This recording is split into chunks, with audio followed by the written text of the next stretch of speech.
So tomorrow I'm going to try to plant some really old seeds. These are Swiss chard, so to kind of boost them, I'm soaking them in water. So I got Swiss chard, I've got some kale, and we've got some spinach. Some of them are floating, some of them are sunk. I don't know if it's like eggs where, they need to sink. Floaters are, like dead. Or if soaking them for a while will penetrate them and make them sink, some of them. But, it looks like about 2/3 are sunk and about 1/3 so far are floaters on that one. Lastly, which you can't really see through, I got a bunch of old okra that I grew and harvested years ago. Again, this might all just nothing come back. A lot of them, it looks like most are floating. We'll just soak it and see if any of them fall to the ground, and we'll just we'll just put them in buckets or raised beds or something and see what happens later. Natalie's orchid, we really need to find a better cup. This one is really soft. It has a little tiny hole in the bottom. It's full of like soaking wet moss, and it does not dry out. This is going to cause root rot over time. So we really need to desperately find something, hopefully clear. And if it's not an orchid pot, we need to put holes in it to allow it to dry out completely between water. Well, somebody told me a couple of weeks ago that putting banana peels on a staghorn fern was a way to feed it. I looked it up yesterday, and some people, they make banana peel water. Some people chop up the banana peels or compost them. But I guess there was a study or some kind of experimentation done that said just using a banana peel, unchopped, uncomposted, was just as effective at feeding a staghorn fern.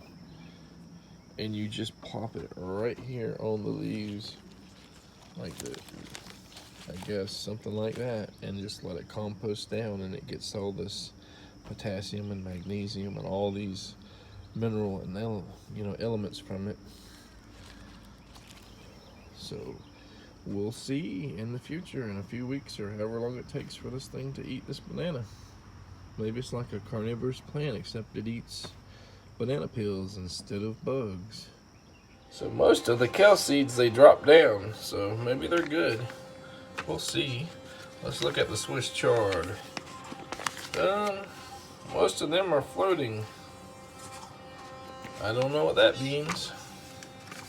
Spinach, the majority of them fell down, so that might mean they're good too. We'll see. And looking at this okra, I don't know if any of them fell down. There's a lot of floaters there. Now, I'm just going to try to scoop the top of these okra seeds. I'm just going to put a little tiny pot. Then I'm going to see if there's anything left in the bottom that could possibly be okay.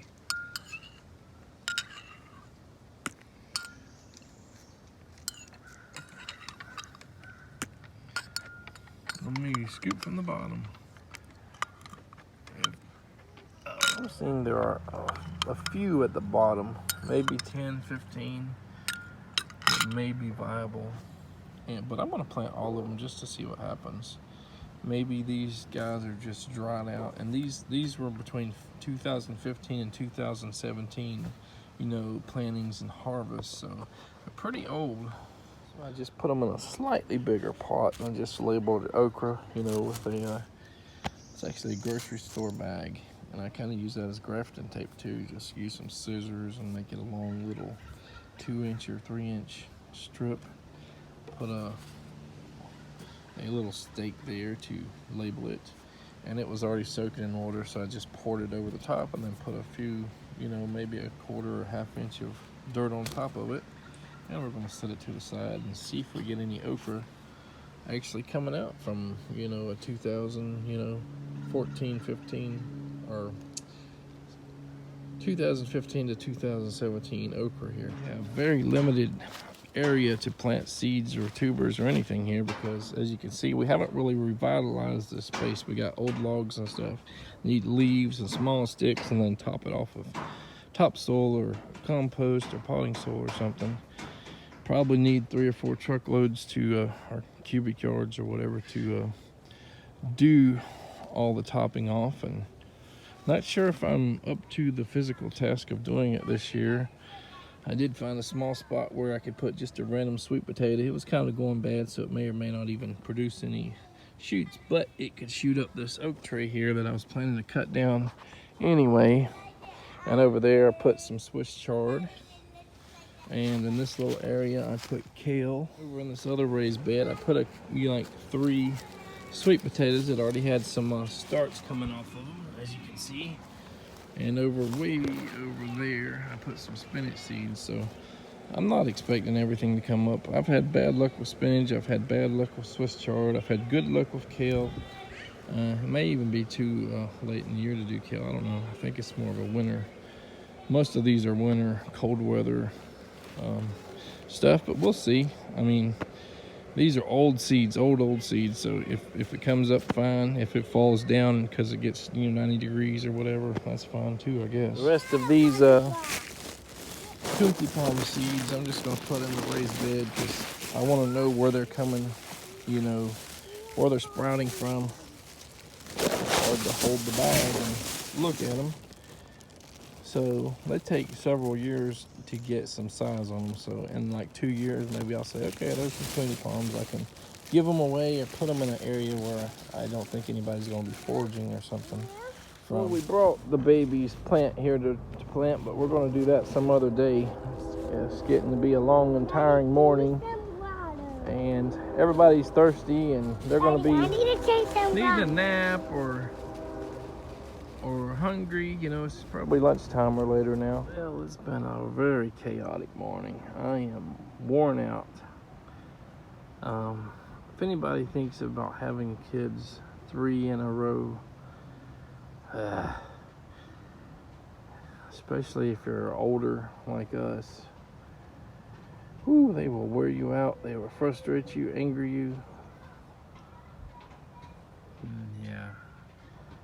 Fuss and fight. Then when they split in 3 different directions and you're one person that can actually see them,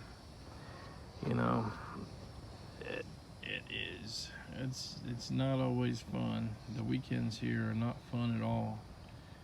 When people ask, what are you going to do for this weekend? Natalie, the people ask Natalie that, and she's like, my weekends are sitting at home with 3 kids that are fussing and fighting and causing chaos and tearing up the house and all that good stuff. But our weekdays, we definitely have an opportunity to do more work, yard work or anything, and to do things on the weekdays. But our weekdays are also, our doctor's appointments will be on weekdays, our grocery shopping trips will be weekdays. Cleaning, going out, doing something fun, everything, and the weekends is very hard to do that.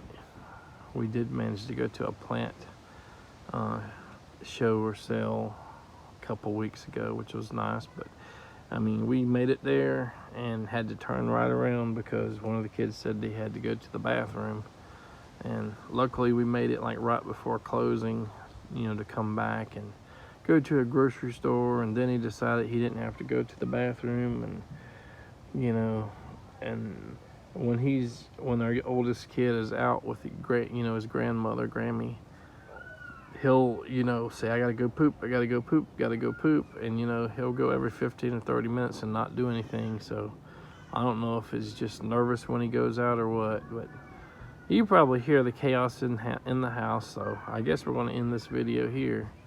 I didn't plant the sweet potatoes in a perfect spot or anything, or I'm just putting them in different spots, seeing if they'll root and like create starts or slips, so we can have a little bit of everything. And so when we do put our permaculture plans to place, we can actually have a lot of plant material to use. And Natalie decided she didn't want to do a video today, so she's not on this video, not even as a little cameo or anything. And hopefully in the coming days she'll do another video. We're talking about doing something more serious about FA and stuff like that. So as she said, when she like officially kind of did a soft opening on the channel, she's not going to focus on FA, but this is about a life with FA, and you know, this is her likes and her wants and needs and adventures and stuff and gardening stuff and everything like that.